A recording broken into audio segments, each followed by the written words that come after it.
Okay, hello friends, this is Yusuf here. Welcome to another interesting video. So this video actually I wanted to do for a long time because due to some unavailability I didn't do. Basically, there were always a question like how do we get the data from our AS400 DB2 to the Excel, okay, via some macro or some kind of ODBC connectivity. So the fact is we can do that, but we need to have the ODBC connectivity for the IBMI, which is called client access or I series. Okay, so if you go to Windows ODBC, then you get a ODBC data source application in your Windows. And if you see here, what we need is when you click add, you need to have either a client access ODBC or the I series ODBC. Okay, it should be somewhere here. Okay, these two are the drivers which will help us to connect to the IBM DB2. But how do we get that one? So that was a question for me long time. But after doing some research, finally I found the downloadables. But the point is this will not come as a direct download. It will come as a Windows client access add-on. Okay, meaning that I will give a link to the description. It's a zip file. If you download that and then extract the zip file, you'll get this particular set of folders. Okay, if you go to image 64, if you come down, you need to reinstall start this setup. I think this one. Okay, you need to run the setup. You need to install this particular software, which will create the emulator along with the ODBC connectivity. Okay, so once that is done, right? If you go to your ODBC data source, you should be able to see these two. Now let's see how do we use Excel to access the data. So before that, we need to have the DSN created. Okay, so a DSN is called data source name, which will represent that particular DSN is going to point which server and which DB and so on. Okay, so I'm just going to create a add, and you can either select client access or I series, doesn't matter. So I'm going to select client access and finish. Now this is getting created. We need to give a name. Okay, this is going to be a unique name which you're going to give to identify the DSN. So I'm just going to give something like AS400. Okay, so here I'll say like pub400.com. Okay, so regarding some of the guys are experiencing that pub 400 is not able to reach or unavailable and so on. Even that is happening for me, meaning that if I connect via Wi-Fi, it is not reaching. But if I use mobile network to connect my laptop, then it's working. So there is something firewall is blocking from you, maybe from the router and so on. You need to figure that out. Even now, I'm using my mobile to connect. Okay, so here let me give go to server tab. This is important. Okay, the default library, so I'm going to give my library, because when we connect for the first time, right, it's going to display the files from that library. After that I will tell you how do we change the query on the ODBC itself. Okay, fine. So this is it. So general settings, we give a name, and then a server. Here you can give IP or the host name. Server tab, we give the basically the library name. Okay, click OK. Now we have this AS400 DSN available. Now let's go to the Excel. Okay, it can be a plain Excel. Click anywhere where you want. Go to the insert. I think, sorry, it's data. Okay, and from other sources, and here data connection wizard. Okay, here we have a lot of options. We're gonna choose ODBC DSN next. Here we have the list of DSN available. The one which we recently created is called S400. Go to the next.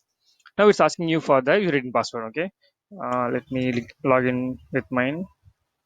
So here it is case sensitive. Okay, so make sure you give in a proper case. Just checking whether my keyboard is in a uppercase or lowercase. Okay, so now if you click next, okay, actually it's trying to validate once. The Excel is very slow. Sorry about it. Okay, now you can see it's listing the files.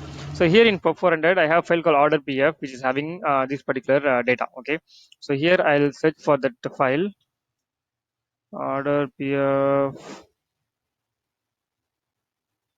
Where is it? Where is it? Where is it? Actually, it doesn't matter also. Okay, you can give whatever the file you want, then we can change. Let me show that one. Okay, so as of now, what I'm going to do, I'm going to take this is. Come on, come on, come on. Okay, here we have order PF. Okay, click next, and it's telling few more details. Then finish. So now it is asking where you want to show the output on the Excel. So you can select wherever you want. I'm having the same FI cell and then click OK. So again, it is asking the user ID password. After I give the password, let's wait for a couple of seconds. You can see here waiting for the query to be executed. It's displaying on the status bar. Okay, now it's getting data and we got the result. So this is exactly what we have here. Okay, so this is the basic steps to connect. Now let's see some improvements. Okay, so when I say improvements, now there is a query residing inside this particular ODBC. So how do we check that? So just click on the click anywhere and go to the data, okay, tab, and then check for the properties. And here you will see external data properties. Go to this small icon and you will see connection properties. Here if you go to definition, you will see the DSN name and then the query and so on. Okay, so now if you come here, say for example we are having a file called order ordmst. Okay, it's having these two records. Okay, if you just go here and then change this to order mst. Okay, and then I just click OK. It says the connection is changed. I say yes, and it's asking the user ID password. Okay, it's trying to execute that one, and once the connection is successful, I should stop the loading spinner. Then I click OK. Then it's trying to execute the query and then showing that result. Okay, so which means that once we made the connection, and we can go to the connect properties tab and then connection properties, and then under the definition you can give whatever the query you want. Okay, and since this query was auto populated by the DSN itself, I'll give you a small easier way. So basically you can give generally the server name is not mandatory, meaning that you can give like the file the library name dot. We had to use dot here because we are using SQL convention. Okay, maybe here I'll say order pf itself. Okay, and we can give a where condition also. Say for example I want to see, say for example this record. Okay, 999. Okay, where what is that word number ordno equal to 999. So this will also executing correctly. Okay, click OK. Okay, so here it is asking user ID password again and again. So how do we fix that? We'll see next. So let me go here. What is my case? Uppercase. Okay, so here let me give the password, enter wait for a couple of seconds. Once the authentication is successful, then my Excel is too good. Okay, now what's the problem? Okay, just a second. I think the Excel is not responding.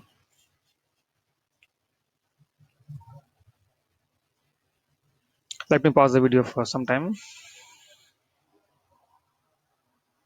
Okay, I think it's back. Okay, now if you click OK, now it should execute and give the result. Okay, now let's take care of two things. So now I want to make it interactive, which means I want to give the order number in the cell, and then I want to take that value and then query the result. Okay, so here is the order number. Okay, so this is the order number field, say for example. Okay, now what I do, I click on the data and then go to the data tab, and you can also give connections. It will directly open here, but we don't want this. Okay, leave it. Properties, and then click here, and in definition, first thing is you need to give the user ID and password here in the format of uid equal to the user ID. Okay, then pwd is equal to the password, whatever you want. Okay, I'm not giving here, but you can try. But once you give it for the first time, right, next time the password will be hidden automatically. Okay, I'll show that on the next tab. As of now, let me take this out. I give only user ID, and here what I'm going to say, instead of 999, I'm going to say question mark. Okay, and then just give okay, just give OK. See what happens. Again, it's taking time. Every time my Excel goes down. Beautiful. Okay, now it's asking the parameter value. Okay, so I'm going to see maybe 555. Okay, let's see if we get this record. I give 555 and then click OK, and click OK. It will ask me for user ID. Oh, okay, it worked. Okay, good. So what happened here, I made the user ID as dev.ys, right? So which means it took the password which we gave earlier and remembering it. But once we close the Excel and open it again, it will ask again. So if you don't want to ask at all, we need to give the user ID and then password in the DSN. Okay, fine. Now this is not so cool, right? Whenever if I run again, so say for example if I give refresh here, it will prompt me for the order number again because it doesn't know where to take it from. Okay, if I give the 33, and then it will check for 333 and then show the result here. So what I'm going to do this time, I'll go to the properties again and go to the blah, blah, blah, and in the definition, now we see this is enabled parameters, okay, because of the question mark.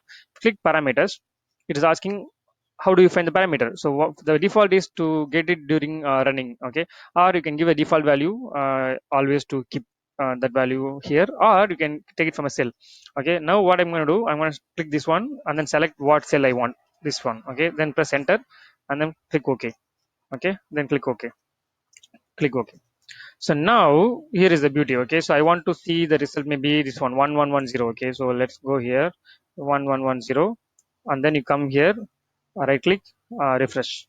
Then all of a sudden this value will be taken and then should run the query and then the result should be shown here.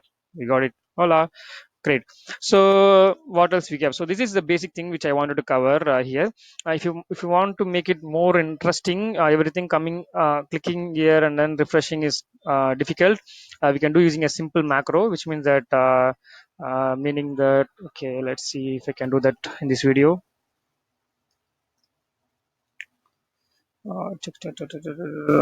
Okay, basically I want to insert a simple button. Okay, I will say refresh macro. Okay, and then I will say refresh is a button name. Okay, okay. I think my system is too good in responding. So maybe I'll stop the video here. But I hope you would have got the idea of how what we're trying to do, right? So now we got to know about this installation. You try to install it, and once it is done, follow the same procedure what we have done, and try to do everything. How we can convert this particular process of right clicking and then doing refresh into a button click, maybe I'll cover it in the next video. Okay, so I think that's it for this video. I hope this will give you a lot of cleared you a lot of doubts which you might be having. How do we do that in Excel? I'll go to the next video with the Excel macro thing. I hope that is very interesting for you. Okay. So thanks for watching. I'll see you in the next video. Bye bye.